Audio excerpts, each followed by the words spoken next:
He lived in a rusty trailer, wore the same pair of jeans every day, and ate expired canned food from the dollar store. To everyone in town, he was just another washed-up nobody. But what no one knew, not even his own family, was that hidden beneath a false floorboard in that trailer was a fortune. One he'd been building, in silence, for 27 years. And the day they abandoned him, the very moment they turned their backs, was the day everything changed. It was a quiet Tuesday morning when the town of Redvale, Missouri, decided once and for all that Elijah Eli Harwood was no longer their concern. The sky hung low, overcast and moody, as if echoing the weight Eli carried in his bones. He stood alone on the dirt lot where his rust-bitten trailer tilted slightly to one side. Paint peeled from the metal siding like old scabs, and the steps creaked under his weight like they, too, were tired of holding him up. No visitors. No phone calls. No help. Not even his sister, the last one who had pretended to care, had bothered to check in after her last visit ended with her storming out, muttering, "You're just wasting your life, Eli." But Eli didn't argue. He just watched her go, silent, as always. He was used to being invisible. What no one saw was what lay beneath the surface. Quite literally. Under a concealed wooden panel in the back corner of the trailer, obscured by old carpet scraps and rusted tools, Eli kept a metal lockbox. Inside, stacks of aged bearer bonds, rare coins, small stacks of crisp hundreds, and a single USB drive. That drive was worth more than everything else combined. But no one had ever thought to look. Because in their eyes, Eli was poor, lonely, forgotten. He wanted it that way. The conflict begins. Eli hadn't always been this way. Once, he'd been a software developer, a brilliant one, whose name had appeared on patents for security algorithms now used by major financial institutions. Then came the betrayal. In 1998, his business partner, Owen Kinsey, had stolen his work, claimed full credit, and sold their joint software to a defense contractor. Eli never fought back in court. He never even responded. He vanished, chose obscurity over the courtroom, and let Owen have the spotlight. But not without a plan. What no one knew was that Eli had encrypted a duplicate of the original code. He had proof. He had leverage. And over the years, he built on it, investing, storing, waiting. Quietly. That drive. It contained access to crypto wallets worth millions, and documents that could ruin Owen and several others who'd betrayed him. But Eli waited. For what? For the perfect moment. The antagonist appears from the shadows. Owen Kinsey, now a multi-millionaire tech mogul with a sleek mansion in Austin, a fleet of electric cars, and his own TED Talk, had long since forgotten the quiet, genius partner he'd left behind. Or so he thought. But deep in the shadows of cyberspace, anonymous messages began to appear. Ones only Owen would recognize. Snippets of code. A string of digits only he and Eli had ever used. A message, "You know what you did. I never forgot." Owen dismissed it at first. Then came the leak, small but surgical. A classified email from his own system published on a fringe tech blog. Then another, this time financial records. Someone was pulling threads. And Owen knew only one man had that power. But Eli was a nobody, right? A mysterious disappearance. 1 week after the last message, Eli vanished. No one noticed for 3 days. Not even the gas station clerk who saw him daily. When the trailer door was finally pried open by local deputies, they found it stripped bare. The bed gone. The box gone. Carpet peeled up. Floorboard exposed. But no signs of struggle. No note. Only a single item sat on the countertop, A photo of a boy and a man in front of a garage computer lab. On the back, in faded ink, one line. "You buried me. I built a mountain over you." The question now wasn't just where Eli went, it was how much he really knew, and what he was about to do with it. Redvale, Missouri, was the kind of place that didn't change much. The same rusting water tower loomed over the main road. The same diner served watery coffee and overcooked burgers. And the same rumors spread like wildfire through town with no one stopping to ask if they were true. Eli Harwood had been a rumor for years. He used to be some tech guy. "I heard he lost everything in the dot-com crash." No, he's a government spook, lives out there hiding from the CIA. The truth was stranger than all of it. He didn't go out much, but when he did, he was polite. Distant, but not unkind. Always paid in cash. Never looked anyone in the eye too long. The people of Redvale didn't know much about him, but they knew one thing for sure: he didn't belong. At the diner, the waitress Judy had her own theory. "Some folks disappear because they're afraid," she once said while topping off coffee for a local cop. "But that one? That Eli. He disappeared 'cause he wanted to." And she wasn't wrong. But the people never asked why. And maybe that's what made Eli so dangerous. No one expected anything from him. Meanwhile, nearly 1,000 miles away, Owen Kinsey's world was unraveling. Slowly, silently. It started with small security breaches. Then subtle account anomalies. Nothing flashy. But Owen could feel it. Someone was probing the walls of the digital empire he'd built. He called in private cyber forensics. NDAs were signed. No one talked. But one name kept creeping up: Echo 6. It was a name Owen hadn't heard in 27 years. The code name Eli had used during their early development days. Before the betrayal. "Impossible," Owen muttered, staring at the encrypted code string flashing across his screen. But in his gut, he knew. Eli wasn't dead. He wasn't broken. He was watching. Eli Harwood had been building something, not just the fortune, not just the blackmail files. He had been building a map. A digital blueprint of everyone who had ever crossed him. Owen, the investors who backed out of their startup, the lawyer who failed him in court, the friend who sold him out for a job at Owen's company. Each one marked. Each one studied. Their vulnerabilities cataloged. He knew their families, their habits, their passwords, their secrets. It wasn't revenge he was after. It was exposure. When Eli vanished, he left behind one thing only one person in town would recognize: a USB drive hidden inside a book at the local library's donation shelf. That person was Harper Lee, not that Harper Lee, a 28-year-old library tech with a master's in cybersecurity and a dead-end job scanning old magazines into PDFs. Eli had never spoken more than 5 words to her in person. But she found the drive. She knew enough to know it wasn't ordinary. Encrypted 7 times. Full of ciphers. Redacted memos. Names. Numbers. And one audio message. "If you're hearing this, I'm already gone. You don't know me, but I know you. You're smart. You know what this is. And you know what happens next. They'll come looking. You can walk away. Or you can finish what I started."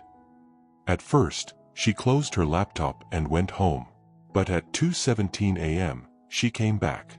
Plugged it in again. Harper didn't know Eli.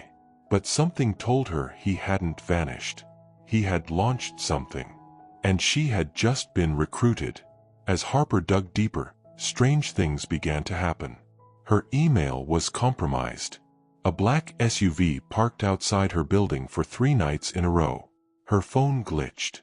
Her Wi-Fi cut out. Then, one night, someone broke into her apartment. They didn't take anything, but they moved things. Left drawers slightly open. Touched her toothbrush. A message. She wasn't safe anymore.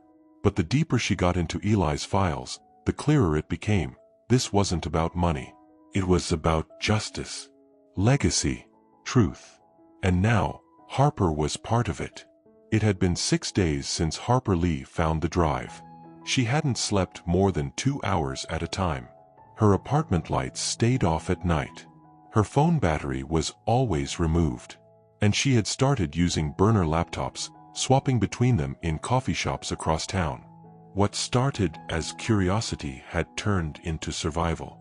Every file she unlocked from Eli's trove pointed to something bigger, a coordinated effort to bury technologies, silence inventors, and funnel billions into the hands of a private network of businessmen, politicians, and one name that kept rising to the top: Owen Kinsey. But this wasn't just corporate theft. These files revealed suppressed patents, blackmail trails, offshore accounts, and classified communications. Eli had unearthed an empire built on theft, and his own ideas were at its core. Now Harper wasn't just reading a whistleblower's archive. She was holding a live grenade. Across the country, Owen was unraveling. He hadn't slept either. His trusted chief of security, Darius Ng, confirmed the breach was internal. Someone had gotten into their backup servers. A leak of this magnitude could destroy them. One file alone implicated 3 senators in illegal tech acquisitions. "Find Eli Harwood," Owen barked. "Or whoever the hell is doing this." But there was a problem. Eli had covered his tracks. No bank history. No surveillance footage. Not even facial recognition pings on traffic cams. He was a ghost. A phantom with a vengeance. And the more Owen pressed, the more the attacks escalated. First, an anonymous report to the IRS. Then, stock manipulation via a Reddit thread that hinted at false quarterly reports. Then an internal email leak. Each hit perfectly timed. Someone was bleeding the machine, drip by calculated drip. Harper wasn't working alone anymore. She'd reached out to a contact from her cybersecurity grad school days, Alex Navarro, a digital privacy activist working out of Seattle. At first, he was skeptical. Everyone had a massive leak story. But when Harper showed him the encryption levels and Eli's archive, he went silent. "This is not just whistleblowing," he whispered. "This is a controlled detonation." Navarro helped Harper set up a deadman switch. If anything happened to them, the files would be released to journalists, regulators, and open-source archives. But Harper didn't want a chaotic leak. She wanted to finish what Eli had started, bring down the house with precision, and make the people who abandoned him watch it burn. In one of the encrypted videos, Harper found a recording, dated 1998. It showed Eli and Owen in a small office above a garage. They were laughing, energized, holding up a sheet of paper with handwritten algorithms. That was the moment. The spark. The birth of the code that would make them both legends. Only days later, Eli was gone. Owen had taken the prototype, registered the patent under a shell name, sold it, and erased Eli from the company's history. The video ended with Eli staring into the camera alone, speaking into a microphone. "You can take the name. You can take the stage. But I built the foundation. And I can tear it out from under you, brick by brick." Harper's world kept shrinking. Her job at the library suspended her after an anonymous complaint. Her email was hacked, her rent suddenly overdue even though she paid it. The pressure was mounting. Someone was trying to smoke her out. But Harper wasn't running. With Navarro's help, she began reaching out to a select few journalists, ones with nothing to lose. Ones who had been blacklisted for chasing too many powerful stories. She shared pieces of the archive, just enough to prove it was real. Meanwhile, Eli resurfaced. Not in person, but in code. One of Harper's laptops received a secure message routed through a half-dozen proxies. The text read, "Good work, but not yet. Watch March 29th. She checked the date. March 29th was 4 days away. No other explanation. On the other side of the country, Owen received a call that shook him. The Secretary of Commerce was demanding a meeting. A journalist had emailed his office requesting comment on a leaked document showing bribery connected to Kinsey Systems. Owen's board was in a panic. He knew what was coming. But the worst part, he still didn't know how Eli was doing it. Because he couldn't accept the truth, Eli wasn't alone anymore. And this wasn't revenge. It was revolution. Harper had spent most of her life trying to avoid attention.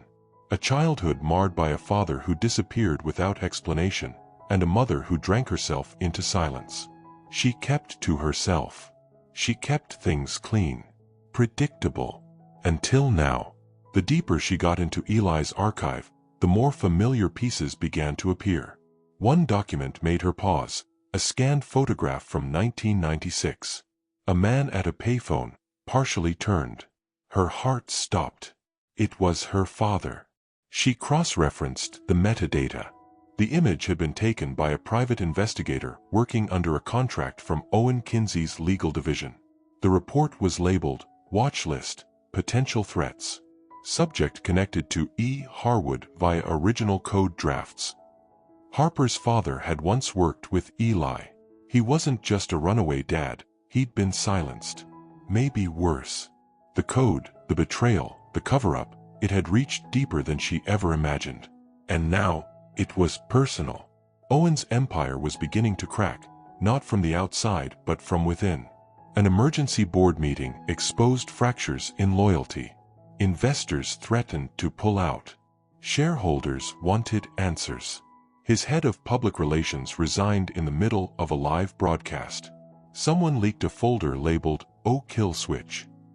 It was a contingency plan, created by Owen himself, with instructions to sabotage competitors and bury scandals. But its exposure made one thing clear. Owen wasn't just ruthless. He was prepared to destroy lives to protect his throne. The media was circling. But worse, the SEC was circling, too. Owen ordered his IT teams to find the breach. They never did. Because the breach wasn't in the system. It was the system. Eli had built the original architecture. He had backdoors in every version. As the pressure mounted, new players entered the story. Claire Durand, a French investigative journalist who had been blacklisted after exposing weapons deals involving Kinsey Systems, contacted Harper through a secure channel. "I've seen this pattern before," Claire wrote. "They erase people. But Eli, he didn't vanish. He waited." Claire offered more than advice. She offered amplification. She could push the story globally, give it momentum. But she needed more proof. Harper agreed to meet her in person. In Prague. Harper hesitated. It meant going dark. Leaving Navarro. Exposing herself. But she couldn't deny the story had outgrown her. This wasn't about one man anymore. It was about a system built on buried genius, stolen ideas, and weaponized silence. March 29th was approaching. 2 days away. Harper now knew what was scheduled, a Kinsey Systems Investor Summit in Manhattan, live-streamed globally. The perfect opportunity for a public exposure. But it wasn't just about timing, it was about trust. She had only one more message from Eli. Upload the payload during the Q&A. Let them ask him anything. She and Navarro worked non-stop, preparing the files for automatic deployment. Layered redundancy, mirror servers, fail-safes. One press of a button and Eli's archive would detonate across the digital landscape. But with every step, the risk increased. Navarro warned her, "Once this goes live, we don't get to walk it back." "You sure?" Harper didn't answer right away. She thought of her father. Of the quiet man who'd tried to do the right thing. Of Eli, rotting in a trailer while men like Owen turned theft into empires. She looked Navarro in the eyes. "Let's finish it." Harper's personal loss. Eli's decades of isolation. Owen's ruthless rise. Claire's global pressure campaign. Navarro's underground network. each subplot converging, each action triggering the next. And at the center of it, one USB drive. It wasn't just code. It was a ledger of betrayal, a map of how power corrupted innovation, and how one forgotten man decided to turn the silence into a weapon. Harper packed a bag. She boarded a plane. Claire was waiting. The next chapter would unfold not in secret, but in front of the world. And Owen Kinsey would finally face a question he couldn't bury. The Grand Horizon Hotel in Manhattan was buzzing. Inside its crystal-lit conference ballroom, tech executives, financial analysts, and high-ranking government liaisons gathered beneath giant digital screens that flashed the Kinsey Systems logo in cold, corporate blue. Cameras were everywhere. A live stream ticker in the corner of the stage counted viewers in real time. Over 800,000 were already watching online. It was Owen Kinsey's showcase, his chance to project strength, innovation, dominance. But above the suits, beyond the polished glass and champagne trays, a countdown was ticking that only 3 people in the world knew about. Harper, Navarro, and Eli. Hidden in plain sight among the press gallery, Harper sat next to Claire Durand, who wore sunglasses and a Bluetooth mic tucked under her collar. Harper's pulse was pounding.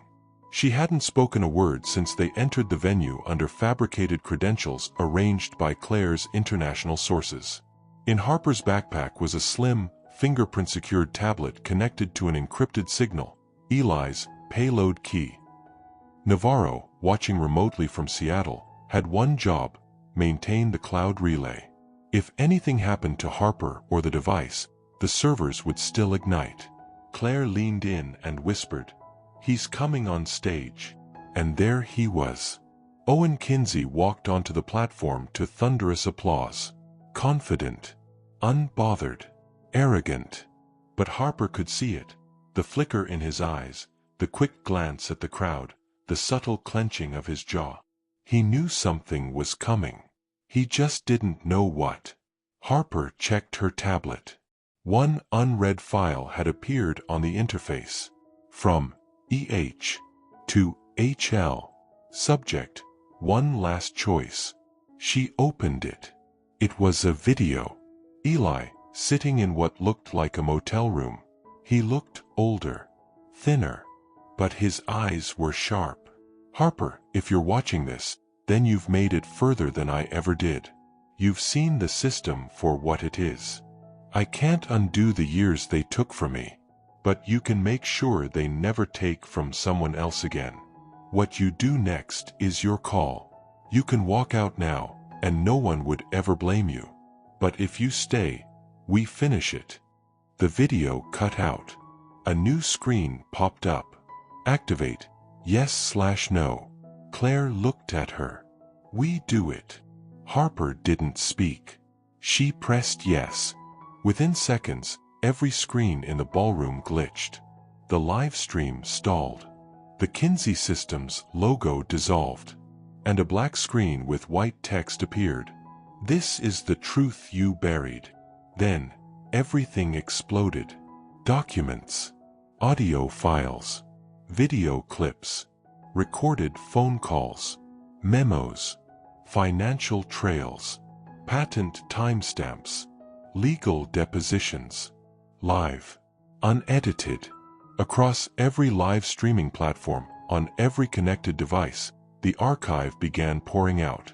Names were named, faces shown, bank transactions traced in real time. The room erupted in chaos. Some attendees shouted, others fled. Phones rang. Security stormed the stage. Owen froze. He saw the first document on the screen, a transfer of proprietary code, time-stamped, signed by him, and co-authored by Elijah Harwood. The evidence was irrefutable. The man he thought he'd erased had just resurrected himself on the world stage and pulled the curtain down with him. Owen grabbed the mic, trying to speak over the roar. "This is a hack. This is false information. We're being attacked by foreign actors." But no one listened. Reporters were already uploading footage. Viewers were screen recording. Mirror sites exploded with traffic. Whistleblower forums validated the documents in real time. And then, the final blow. A new video began playing. It showed Owen and two government contractors in a private boardroom, discussing the suppression of alternative encryption technologies. Eli's voice was audible in the background. He had recorded it all. The crowd turned. Owen dropped the mic and walked off stage. Before security could trace anything, Harper and Claire were already gone. They had exited through a side door, changed clothes in a maintenance hallway, and walked straight out into the city. No one followed. Harper's tablet was left behind, locked, wiped, and useless to anyone who touched it. Somewhere in a secure cloud vault, copies of everything were preserved. But Harper was finished. 2 days later, a letter arrived at Navarro's apartment in Seattle. No return address. Just his name. Inside was a USB stick. One final message from Eli. It's done. Don't follow. Don't ask. I'll be where they'll never look. Somewhere quiet, somewhere mine. Let the silence speak for me now. Navarro stared at the window. Somewhere, Eli Harwood was watching the world he once built finally tell the truth. The fallout was immediate and global. Within 24 hours of the data leak, Kinsey Systems stock collapsed by 73%. Financial regulators launched parallel investigations in the US, EU, and Southeast Asia. The Department of Justice issued a subpoena. International news outlets called it the most sophisticated corporate takedown in modern history. CNN ran the headline, "The Ghost Code: How One Man Exposed a Billion-Dollar Lie." Harper's face never appeared. Neither did Eli's. But everyone knew their names. Encrypted files tied to the alias EH were authenticated by former Kinsey Systems engineers. The time-stamped evidence matched internal databases Owen never thought anyone could access. And every outlet, from The Guardian to Al Jazeera, published parts of the archive. The myth of the lone genius, wronged and forgotten, had become a living legend. Owen was summoned to testify before Congress. A live hearing was scheduled within weeks of the breach. He tried to plead ignorance. He blamed rogue employees, claimed manipulated data. But the documents bore his signature, his voice, his decisions. A former Kinsey Systems CFO came forward under whistleblower protection, confirming that Owen had knowingly stolen intellectual property and orchestrated shell company transfers for years. When asked on live TV if he had ever worked directly with Elijah Harwood, Owen hesitated. That silence was louder than any denial. Claire Durand became the face of the story, the only journalist with full access to Harper's files. Her feature documentary, The Whisper in the Code, debuted on international streaming platforms within 2 months. In it, she narrated the entire rise and fall of Kinsey Systems, interlaced with anonymized footage provided by Harper. Screenshots, encrypted messages, Eli's old code snippets, and GPS-stamped metadata. The final scene showed a grainy photo of Eli, taken from a 1994 conference, the only image of him ever confirmed publicly. It ended with a single caption: "Some stories aren't told. They are released." Back in Seattle, Navarro used the leftover network from Eli's original plan to launch a decentralized platform for whistleblowers. He called it Echo 6, in tribute. It wasn't flashy. It didn't make headlines. But in its first 3 months, it helped 6 different sources leak crucial data to journalists in Ukraine, South Africa, and India. The name began circulating on encrypted forums. Echo 6 is safe. Eli's legacy wasn't a moment. It was a movement. No one knew where Harper went. Her name had been leaked in some circles, but nothing traceable. Some said she fled to Scandinavia. Others claimed she was living under a new identity in Canada. Claire never confirmed or denied it. All she said in interviews was, Harper did what governments wouldn't, what billionaires couldn't, and what good people were too afraid to try. Rumors swirled that she still had access to unreleased files, that there was more. But Harper stayed silent. She had already said everything that needed saying. Tech corporations tightened their compliance policies. Encryption protocols were overhauled. Patent law reforms were debated in Congress. But most of all, the myth of invincibility surrounding billion-dollar empires was cracked open. People remembered the trailer, the floorboard, the silence, the long game. They remembered Eli Harwood, not as a victim, but as a quiet architect of reckoning. And they remembered what he taught them. Revenge doesn't shout. It waits. It watches. And when the world has turned its back, it whispers, and the truth explodes. 2 months after the takedown, the media began to quiet. The frenzy faded, the hashtags lost momentum, and public interest moved on, as it always does. But for those who were changed by Eli's story, the silence meant something different. It meant clarity. It meant space to rebuild. For Harper Lee, it meant figuring out who she was now, without the chase, without the pressure, without Eli's voice echoing in her ear. She hadn't expected to survive it, and now that she had, she didn't know what came next. She lived under a different name now. In a colder city, in a smaller apartment. No one knew her face. She kept her blinds closed and her routines irregular. But she no longer felt powerless. The Harper of 6 months ago, the quiet library tech, would never have boarded a plane to Europe with a bag full of classified documents. She would never have gone toe-to-toe with one of the world's most powerful men. She would never have exposed a system that had buried people like her father in silence. But that Harper was gone. The new Harper didn't need to be loud. She didn't need credit or praise. She had discovered something more valuable: conviction. One night, she opened an encrypted drive, her personal copy of Eli's archive. There was a folder labeled HL_final. Inside, one last letter, dated just a week before the takedown. Asterisk, Harper. If you're reading this, it means you carried it further than I ever could. I didn't need the world to know my name. I just needed them to know the truth. And now they do. You've given me peace. Now give yourself something too. A life. Live it well. E.H. Harper stared at the screen for a long time. Then she deleted the file. Claire's documentary was nominated for awards. Translated into 12 languages. In classrooms, professors used it as a case study in ethics. In boardrooms, lawyers referenced it in compliance meetings. But beyond accolades, the story awakened something deeper. Young engineers began revisiting old patents, looking for names that had been erased. A startup in Mumbai named their core encryption product Harwood OS.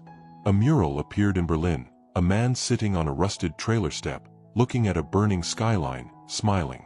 It read, "They abandoned him. But he was never alone." Eli had become a symbol, not of revenge, but of resistance.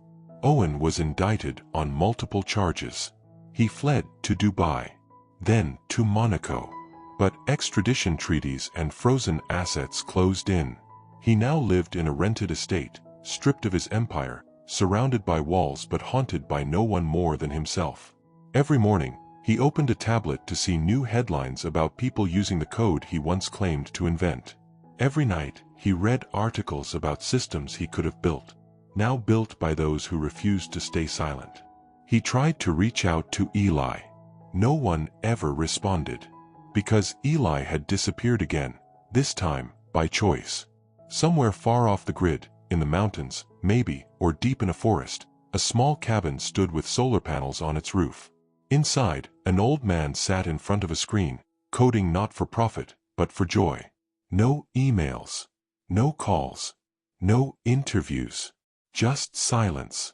Eli Harwood had nothing left to prove. He didn't need the world to remember him. He just needed to remember who he was before they tried to erase him. And now, he did. It started with a whisper, not from Harper, not from Navarro, not even from Claire. It came from a hacker collective known only by a symbol, Delta G, Delta Ghost. They posted a single sentence on a closed-code forum 2 months after the fallout. He didn't leak everything. At first, it was ignored, assumed to be conspiracy bait or bait for wannabe whistleblowers. But then came a screenshot, a line of code referencing an unreleased portion of Eli's archive. The line read, and below it, a phrase, "For when the world is almost ready." Suddenly, those who thought the story had ended were listening again. Navarro reached out to Harper immediately. He hadn't spoken to her since the night she disappeared. Using a secure dead drop, he sent her one question. "Is there more?" Her reply came 48 hours later. A single line, typed into an anonymous pad. "If that door opens, nothing will be the same." Navarro knew what that meant. The released archive had already toppled one empire, but Red Vault was something Eli had never mentioned. If it existed, it was buried even deeper than the encrypted drive Harper first found. It could contain more than corporate evidence. It could reveal global players, military secrets, or names no one dared speak out loud. But the question wasn't just what it contained.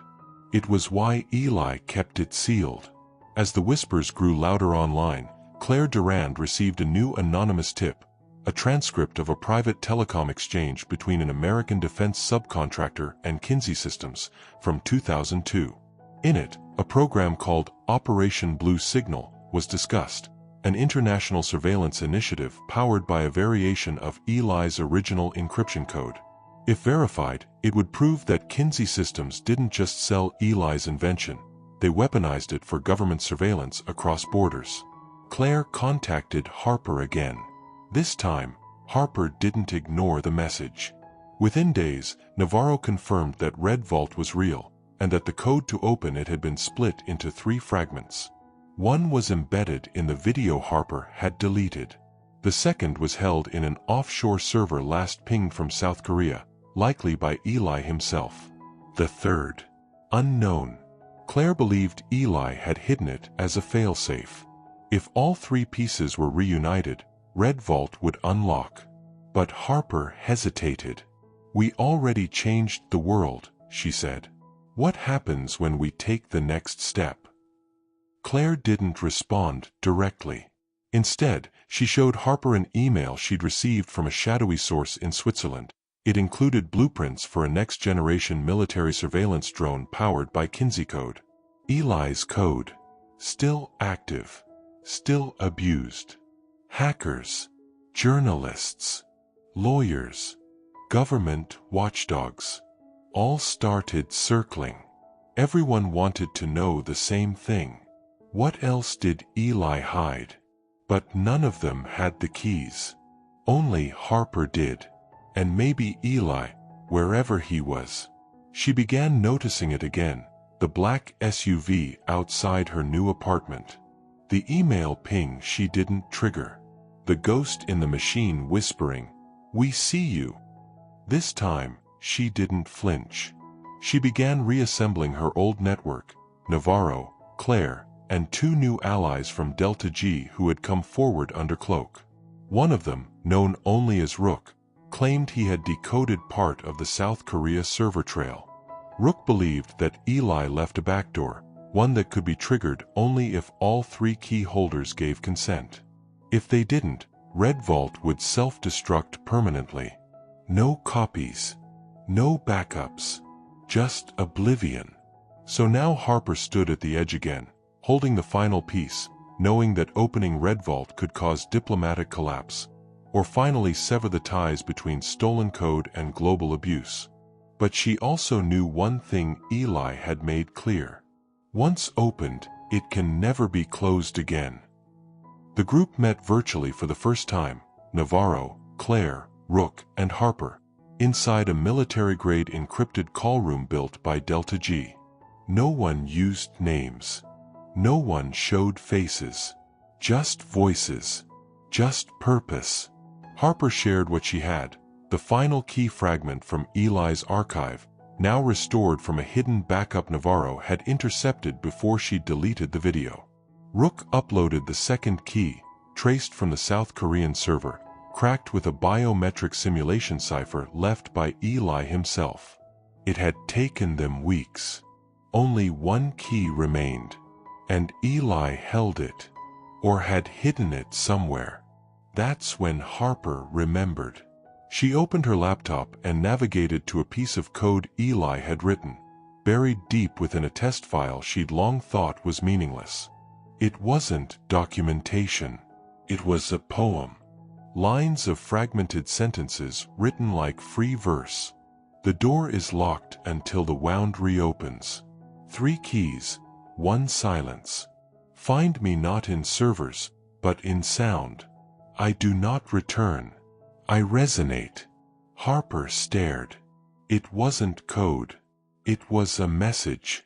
Not in digital language, but in sound. She raced to her encrypted archive. One audio file stood out, a recording Eli had once attached to his last message to her. She played it again and again, this time watching the waveform. Something was embedded in the noise floor, just under the audible frequency. Using audio decryption software, she isolated the hidden layers. There it was. A sonic watermark. Coordinates. Navarro ran them through a secure satellite mapping system. The location: Wyoming. Wind River Range. A former Cold War outpost turned nature preserve. Remote. Dead. Hidden in plain sight. That's where the final key had been stored. Harper knew what it meant. Eli had never disappeared. He'd gone to guard the gate. With Claire's help, Harper chartered a small, unregistered prop plane under a false identity and headed west. She carried no phone, no tracker, only one analog GPS unit and a map. For the first time, the mission wasn't digital. It was human. She hiked through snow-dusted valleys, crossed rivers, moved through silence so complete she forgot the sound of traffic, of typing, of the world. And then she found it. A rusted entrance hatch, half concealed under moss and rock. She climbed down a narrow stairwell, lit only by the light of her headlamp. At the bottom, a desk, a cot, a wall of old equipment, dust-covered monitors, and a box. She opened it. A note sat on top, written in Eli's precise, restrained handwriting. You made it. I knew you would. Beneath it, a secure drive. The third key. Harper returned to the group's secure channel 3 days later. She uploaded the final fragment. The system asked, confirm full unlock of EHN archive/Red Vault. This cannot be undone. Harper, Navarro, Claire, and Rook each gave their digital consent. 3 seconds passed. Then Red Vault opened. Files poured in. But this wasn't like before. This was global. Top-secret documents from military operations spanning 2 decades. Black Ops technology programs funded with misappropriated code. Surveillance feeds from countries that never admitted they had them. Whistleblower testimonies buried in sealed courtrooms. And more. A section titled, The Unseen. Dozens of names. Innovators. Coders. Engineers. Disappeared, discredited, or silenced after getting too close to systems powered by Eli's original code. People like Harper's father. People no one remembered. Until now. Navarro built a clean interface. Claire coordinated trusted journalists in multiple countries. Delta G maintained digital distribution via blockchain servers immune to takedown. At 8 a.m. Universal Time Coordinated, Red Vault launched across the world. Governments fell into crisis meetings. Tech firms went into lockdown. Security agencies scrambled to spin the release as a hoax, but verification came fast and brutal. The code was real. The history was real. The bodies were real. A second reckoning had arrived, not from a trailer, not from a hacker, but from truth wrapped in silence, released like thunder. The last file in Red Vault was an audio message. Eli's voice. I never wanted to be famous. I never wanted revenge. I just wanted them to stop stealing what they didn't understand. If you're listening now, remember this. You don't need to shout to be heard. Just be the one who listens when the rest of the world forgets. I built this so no one else would have to. Red Vault changed everything. In the weeks following the global release, legislative hearings erupted across nations. Governments scrambled to explain away their involvement. Some officials resigned. Others were arrested. Treaties were questioned. Defense contracts were cancelled. But the deeper impact wasn't in headlines or stock crashes. It was in the shift. People started asking different questions. Coders demanded transparency from employers. Young innovators stopped selling out their patents. Citizens grew more cautious, but also more empowered. The illusion of silence as safety had shattered. Now, silence was recognized for what it could also be: a strategy, a shield, a statement. In her final public appearance on live international television, Claire Durand addressed the world from a rooftop in Geneva. She spoke slowly, clearly. We're not here to idolize Elijah Harwood. He didn't ask for that. He didn't want to be followed. But he gave us something rare, a mirror. One that showed us who we let steal the future. The world didn't break Eli. It just buried him. And he taught us how to dig our way out. Don't forget the silence. It speaks louder than anything. It was the last time she would appear on camera. Harper never resurfaced publicly. Her name became myth, spoken in tech circles and resistance forums alike. Some claimed she was leading a quiet life in rural Finland. Others believed she'd joined Delta G and was now ghosting across international networks under new aliases. One rumor suggested she was teaching encryption to teenage girls in Bogota. Another said she was working on a book that would never be published, only leaked, like Eli's Truth. But no one ever proved anything. Because she didn't want a podium. She had already fulfilled her promise. She finished what Eli started. Owen Kinsey faded from public view. His trial dragged on for over a year. He pled guilty to avoid life imprisonment. His empire was dissolved. His name erased from textbooks, scrubbed from corporate awards, delisted from Hall of Fame walls. He now lived in a minimum security facility with no internet access.